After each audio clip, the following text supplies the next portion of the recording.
There's been one contribution of $1,000, and everything else is $500 or below. In fact, 99.9% of it, I would say, is $100 or below.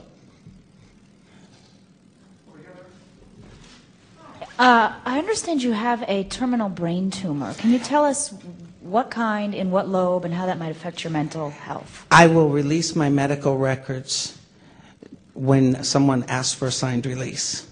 My tumor has been diagnosed, it has been confirmed, it has been verified by the Chicago Tribune, and I will not discuss my medical history at this point other than saying that there will be a list of my doctors up on larrysinclair.org later this afternoon, and anyone interested in contacting those doctors for medical records can do so at your own expense.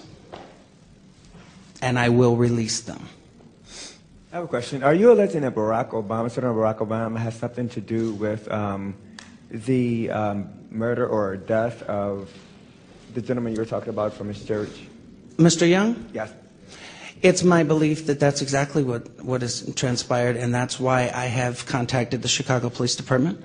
It's also why I provided Detective Robert McVickers with the information that he specifically requested. And yes, that's exactly what I'm alleging. I am definitely alleging that it is my belief, okay, that Barack Obama and Jeremiah Wright either knew who or had the person that killed Donald Young killed. Yes, that's exactly what I'm saying. Sir, I'm wondering if you could remind me which records you would like to have released by the Obama campaign. It sounded like the list was rather extensive and it spanned a number of years. Well, no, actually, the only thing we asked him to do was authorize the release of his cell phone records from November 3rd to November 8th of 1999, and we would actually go for those records and obtain them if he granted permission. The other records, I believe the only thing we're asking for is his email account records and cell phone records from, September 2007 through December 23rd of 2007. And January 18th through February 29th of this year.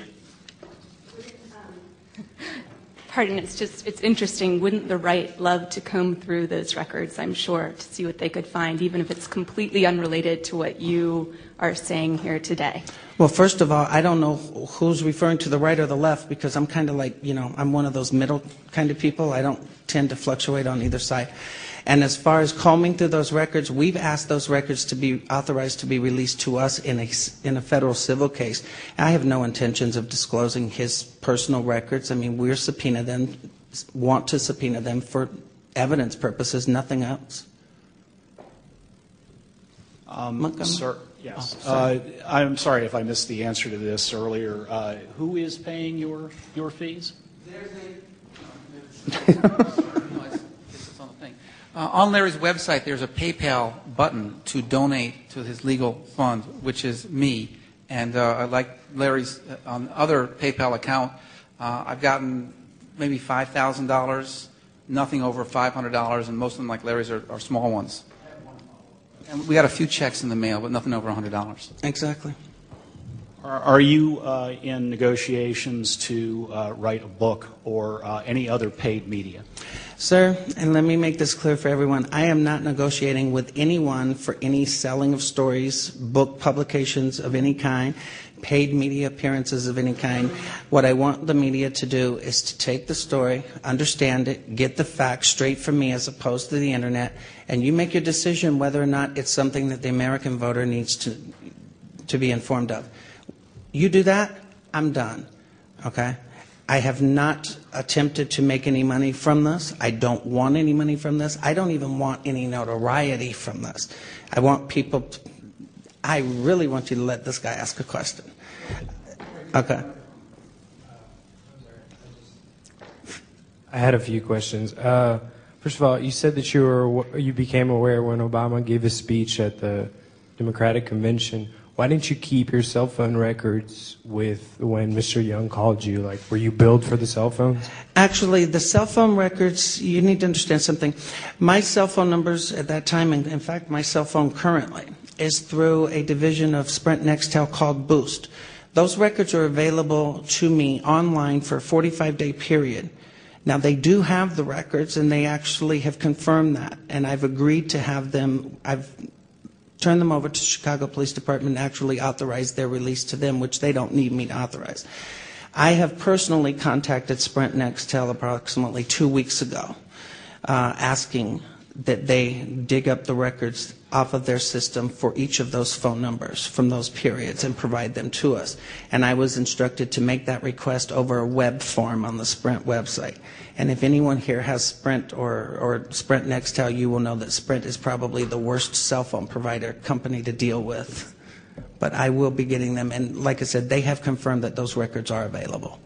Are you going to post those on your website as well? I will. And do you have the names of your best friend that you were visiting in Chicago? Has he testified or just said on the record that, yes, he was in town in Chicago because of my son? I will tell you this. John Crutzen from the Chicago Tribune should be able to confirm that that's been verified. I will not release my godson's name. Not with the attacks that have been leveled against my family and my childhood friends in South Carolina. I'm not about to let these people do that to him. I will tell you the last name is Dukes. That's all I will tell you. Dukes. All right. And last question, in your first YouTube video, you did say that the events took place between November 3rd and November 8th. And now you said that they started on November 6th. No.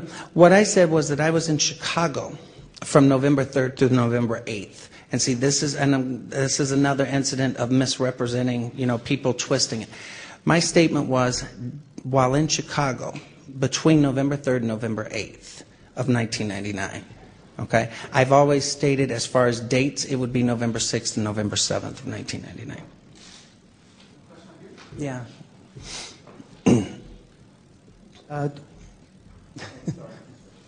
Hello. This is a question for both of you. I just want to know, what is your position on Barack Obama, whether or not he should be president, and how do these allegations inform your decision? That's between me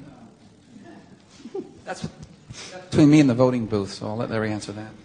As far as me, I've always been straight up, and I said I've never told anyone not to vote for the man. In fact, I personally thought that he was somewhat charismatic, but my whole thing is I don't prefer either one of the three, honestly.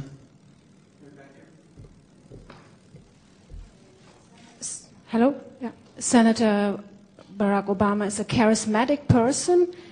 Did you fall in love with him when you had sex with him in 1999? And secondly, what are your feelings today? What are your feelings?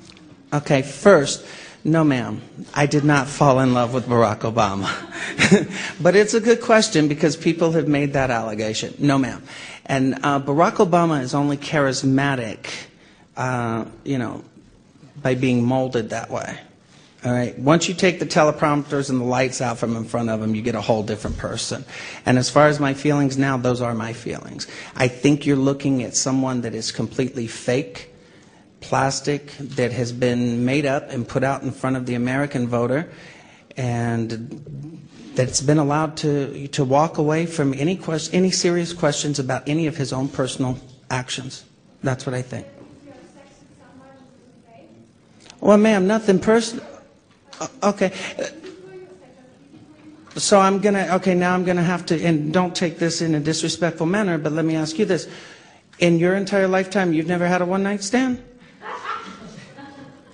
I mean, I'm sorry, but, let's deal with reality here. Let's not act like, people go around and fall in love. I mean, that's the biblical way, but it doesn't happen.